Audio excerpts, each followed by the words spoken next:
The apartment above Mrs. Harper's always had a particular kind of noise. Footsteps in quick, sharp bursts. A soft thud, probably a dropped toy. The low rumble of cartoons humming through the thin ceiling. And then there was the meowing. Lucy's meowing. Mrs. Harper, an elderly widow with a fondness for jigsaw puzzles and a sharper ear than most would give her credit for, had grown quite accustomed to that meow. It was distinct, more of a chirp at times, as if the cat was trying to speak. It had character. But then, all at once, everything stopped. At first, she thought the family had gone on vacation.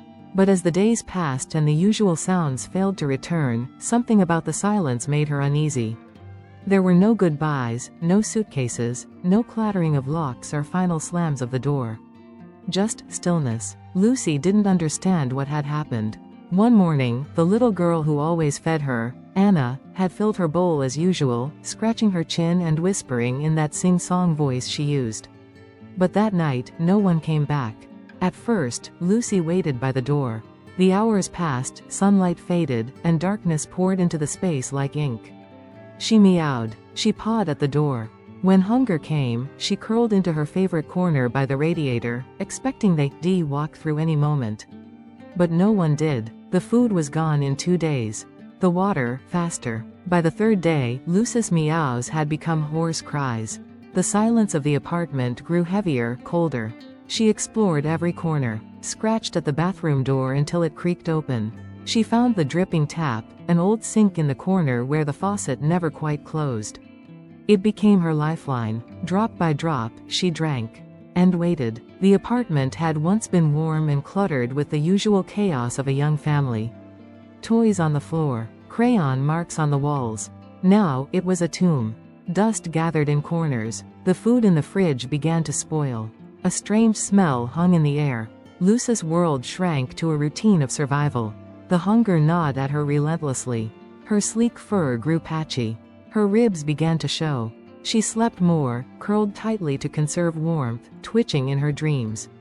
Sometimes she dreamed of Anna's hand, gentle on her back. Sometimes she dreamed of the girl's laughter.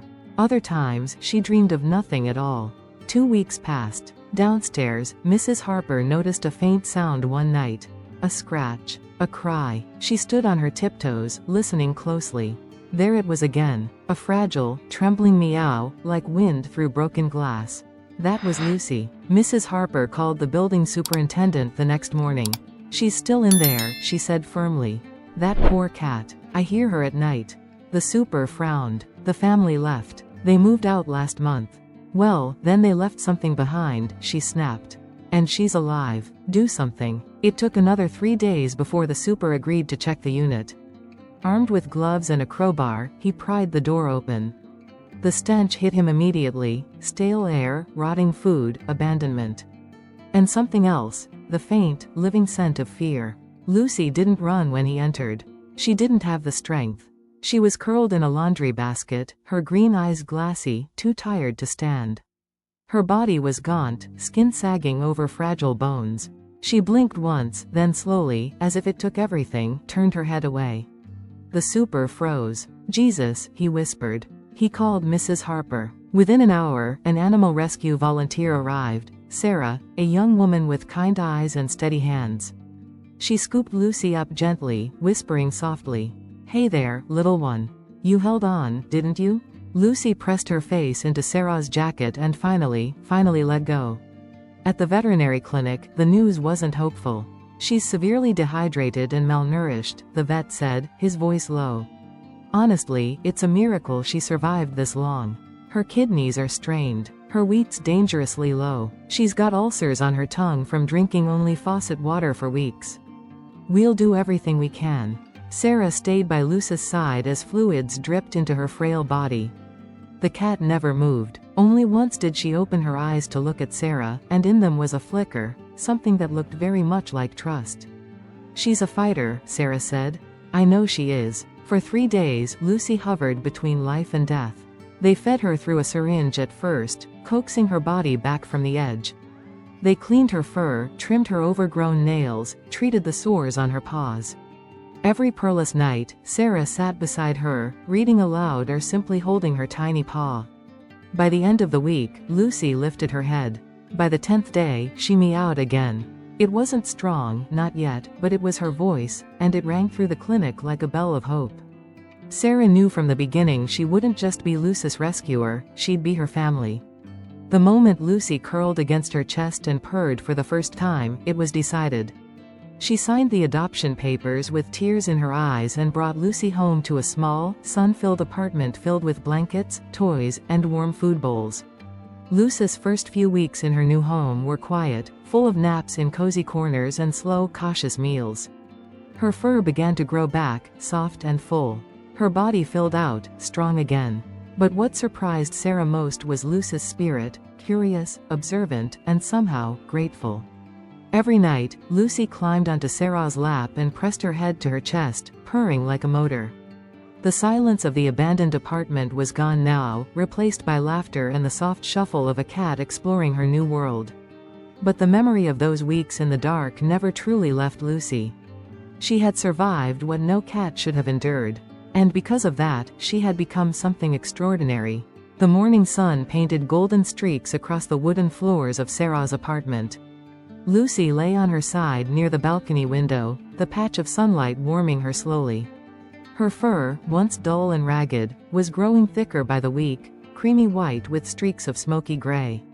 Her green eyes, still thoughtful, followed the dust motes that danced in the light. To an outsider, she looked like any healthy house cat, content, lazy, loved. But Sarah knew better. The trauma lingered beneath the surface. Sometimes, Lucy would bolt at sudden noises. A dropped book, a slammed door, even the creak of the heating vents. She'd vanish into her hiding spot under the bed, trembling for hours. And then there were the nights. At 3:14 a.m., Sarah awoke to the soft thump of paws beside her bed. She opened her eyes just as Lucy curled into her chest, pressing close. Her tiny heart beat like a hummingbird's. Sarah stroked her gently. Bad dream again? Lucy blinked slowly, but her ears were still alert, her breathing fast. Sarah left a hand on her side, whispering softly until the cat's body relaxed. It happened often. Lucy, for all her progress, was still healing. Trauma had carved deep grooves into her small life. And though she was safe now, her mind often wandered back to the silence, the cold, the hunger. Sarah wasn't a stranger to trauma either. She'd been volunteering at shelters for years, but Lucy was the first rescue she ever brought home. There was something about her, something resilient. Fragile, yes, but unbroken. Some days, they healed together. One rainy afternoon, Sarah came home with a small cardboard box from the pet store. Lucy watched with cautious interest as Sarah unpacked a soft blue harness and leash. "Time to explore the world, brave girl," she said. Lucy had never been outside since her rescue, but Sarah had been preparing for weeks. Gradual steps. Sitting on the balcony, listening to street sounds, getting used to the smells. And now, the next step. The harness felt strange, but Lucy didn't fight it. She trusted Sarah. The two of them stepped into the hallway, then into the elevator, and finally out into the open air. It was overwhelming at first. The rush of cars, the scent of wet pavement, birds chirping overhead. Lucy froze for several moments, body rigid, ears twitching.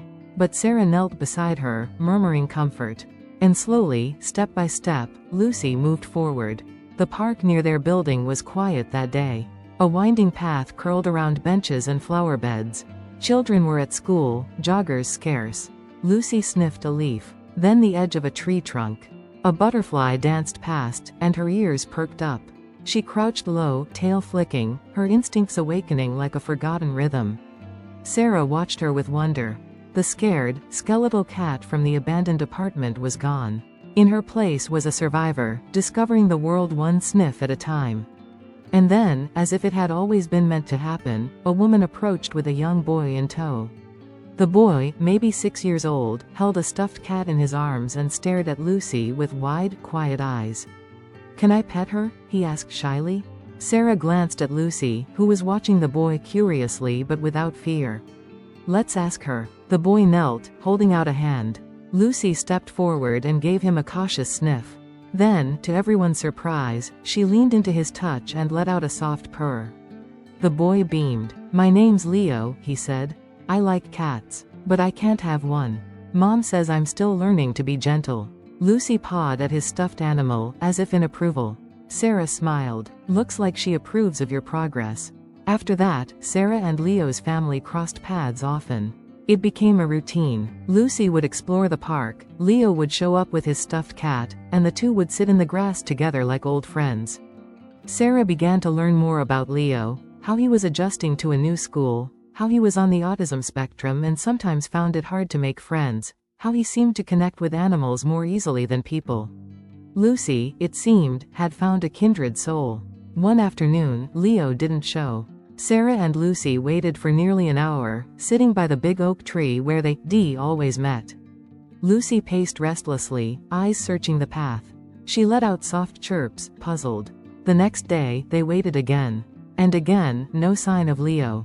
On the third day, Sarah asked around and discovered Leo had fallen and broken his arm.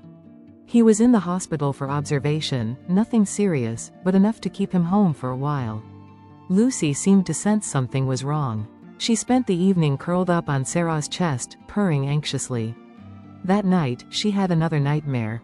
Sarah held her close and whispered, "He's okay. He'll be back." But Lucy still stood by the front door the next morning, meowing softly.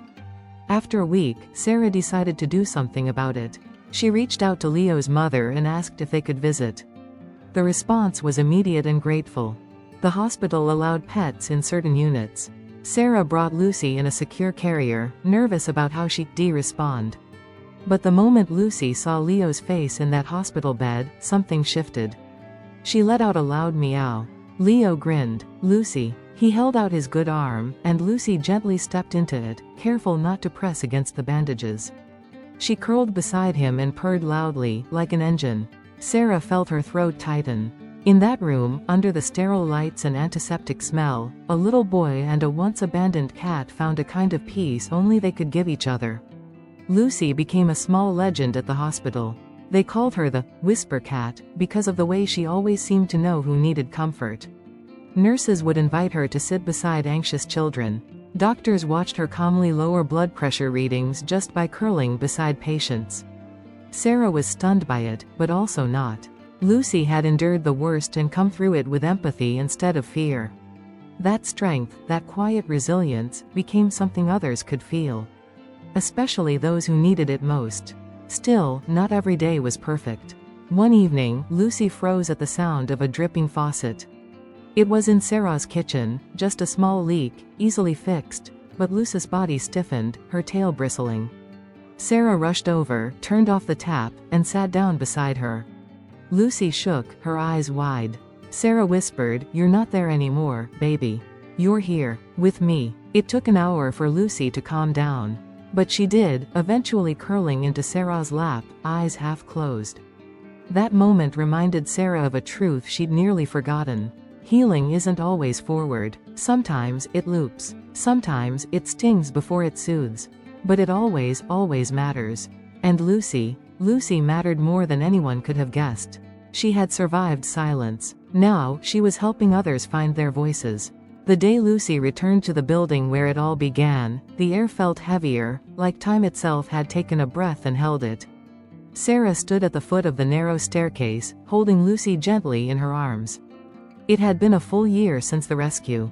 A full year since they pried open that apartment door and found her half-starved and silent. Now, Lucy's fur gleamed in the morning light. She was calm in Sarah's arms, though her ears flicked with curiosity. Her eyes, green, watchful, looked up at the stairs as if they remembered them. And they did. This wasn't just any visit. Sarah had received a call from the new tenants upstairs, a young couple who'd just moved in, expecting their first child. They were unpacking when they discovered something hidden behind a vent in the bedroom closet, something small and quiet. A child's bracelet with a name tag. Anna, the girl who once fed Lucy. They'd found Sarah's contact info on the building notice board, written in fading ink under "Animal Rescuer." The bracelet was old, slightly rusted, wrapped in cobwebs, but it triggered something inside Sarah she couldn't ignore. She and Lucy returned to say goodbye to a place that had once nearly taken everything. The apartment upstairs was brighter now. The new couple had painted the walls a cheerful yellow. Curtains fluttered in the spring breeze. Where once there had been silence and fear, there was now laughter, movement, and life. Lucy padded cautiously across the floor. Her paws made soft thumps against the new rug. She sniffed the corners, paused by the old radiator, and then trotted over to the bathroom. The faucet had been replaced. But Lucy still stared at it for a long time. Sarah crouched beside her and whispered, "You don't have to be afraid anymore." Lucy blinked slowly. Then, with the confidence of a queen reclaiming her kingdom, she rubbed her cheek against Sarah's leg. They left the bracelet with the couple and walked down the hall. Sarah had offered to return it to the building manager, just in case the former tenants ever contacted them. But it wasn't really about the bracelet. It was about the closure. Lucy had lived through the worst of humanity's forgetfulness. And now, she was walking in light again. Life moved forward, but Lucy's presence left ripples everywhere she went. After her visits to the hospital, the staff had invited Sarah to let Lucy volunteer regularly. She became part of a small but powerful program, therapy animals trained to comfort patients of all ages. Lucy wasn't trained, but no one questioned her gift. She simply knew where to go. One day, she nestled beside a woman who hadn't spoken in 3 weeks. The next, she rested against a child crying from chemotherapy nausea. She didn't do tricks. She didn't make noise. She just stayed. And in that stillness, she gave people strength. Then came the letter. It arrived in a simple envelope, no return address, just a typed message. It was from Anna's mother. Sarah's hands trembled as she read. "I've spent the last year carrying the weight of a terrible mistake. I lost my job. My husband left. Everything collapsed at once. We had to leave fast, and in the chaos, we forgot. I thought Lucy had run out. I thought she'd slipped out the door. When I realized she hadn't, it was too late. I've hated myself for it every day." Anna cried for months. "We searched online, hoping someone might have found her. But I never imagined she'd survive, let alone thrive. Thank you for saving her. Please, tell her I'm sorry." Sarah sat in silence for a long time. Then she looked over at Lucy, curled in a sunbeam by the window, softly purring in her sleep. She didn't need to tell her anything. Lucy already knew. Later that year, Lucy was nominated for a local Hero Animal Award. Sarah didn't expect it, didn't even know such a thing existed until the hospital staff submitted her name. The ceremony was modest. A gathering in the city park, folding chairs, a makeshift stage, a few news cameras. Sarah carried Lucy onto the stage.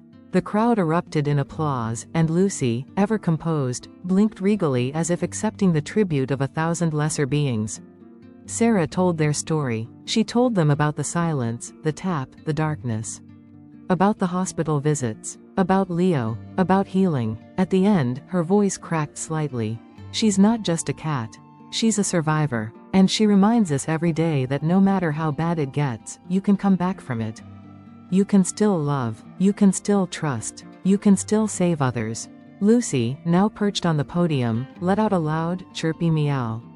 The crowd laughed. After the ceremony, Sarah found herself surrounded by strangers who had tears in their eyes. A man said, "I used to be homeless. Hearing about Lucy, it gives me hope." A young girl clutched a Lucy plush toy someone had started selling online. Her mother whispered, she was scared of animals until she met Lucy. It went far beyond one apartment, one rescue. Lucy had become a symbol. Back home, things were quiet again. Sarah sat with Lucy on her lap, brushing her fur as the sun dipped low behind the buildings. "I think you've changed more lives than I ever will," Sarah murmured. Lucy flicked her tail lazily and stretched, then curled up tighter. There was no need for more words. Years passed. Lucy aged gracefully. Her fur grayed around the edges, her pace slowed, but her spirit never dimmed. She still curled beside Sarah every night.